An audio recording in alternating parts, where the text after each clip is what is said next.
الحمد لله وحده والصلاة والسلام على من لا نبي بعده.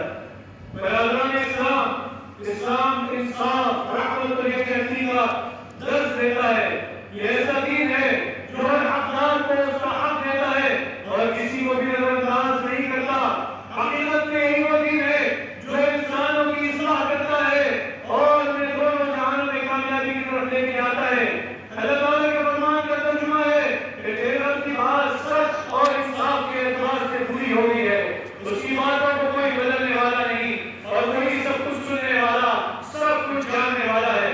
اللہ تعالیٰ نے اپنے بندوں کے لیے جو عظیم احکامات اور بلند ارادات مشروع فرمائے ہیں ان میں سے ایک اہم ترین زکوٰۃ ہے. زکوٰۃ ایک فرض صدقہ ہے جو مالداروں سے لیا جاتا ہے اور فقراء اور محتاجین کو دیا جاتا ہے. یہ اسلام کے بنیادی ارکان میں سے ہے اور اس کی بڑی عظمت ہے. رسول اللہ صلی اللہ علیہ وسلم نے اس کی بہت زیادہ تاکید فرمائی ہے. جریر بن عبداللہ البجلی رضی اللہ تعالیٰ عنہ فرماتے ہیں کہ ہم نے رسول اللہ صلی اللہ علیہ وسلم کے ساتھ اس بات پر بیعت کی کہ ہم نماز قائم کریں گے, زکوٰۃ ادا کریں گے اور ہر ایک کے لیے خیر خواہی کریں گے.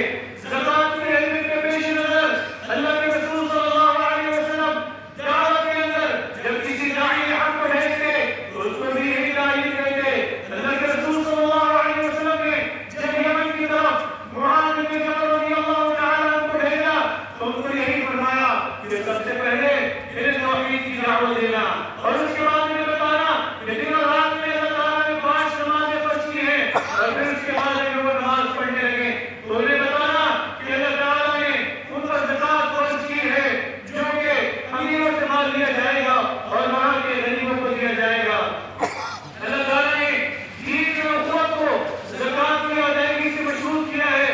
اللہ تعالیٰ نے مشرکین کے حوالے سے فرمایا کہ یہ اگر توبہ کر لیں, نماز قائم کر لیں, زکوٰۃ ادا کر لیں تو یہ تمہارے دینی بھائی ہیں. اس سے پتہ نہیں چلتا ہے کہ یہ کام نہیں کرتا وہ دینی بھائی نہیں ہے. زکوٰۃ مال کا حق ہے اور قرآن مجید میں اسے نماز کے ساتھ منسوخ کیا گیا ہے. اسی لیے اللہ کے رسول صلی اللہ علیہ وسلم کے فوت ہو جانے کے بعد جب لوگوں نے زکوٰۃ سے انکار کیا تو ابو بکر صدیق رضی اللہ تعالیٰ عنہ نے ان کے خلاف جہاد بلند کیا اور فرمایا کہ جو نماز اور زکوٰۃ کے درمیان فرق کرتا ہے تو میں اس کے ساتھ ضرور جنگ کروں گا. میرے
نسعى ووفقنا ولنعيه لما فيه صلاح العباد والبلاد.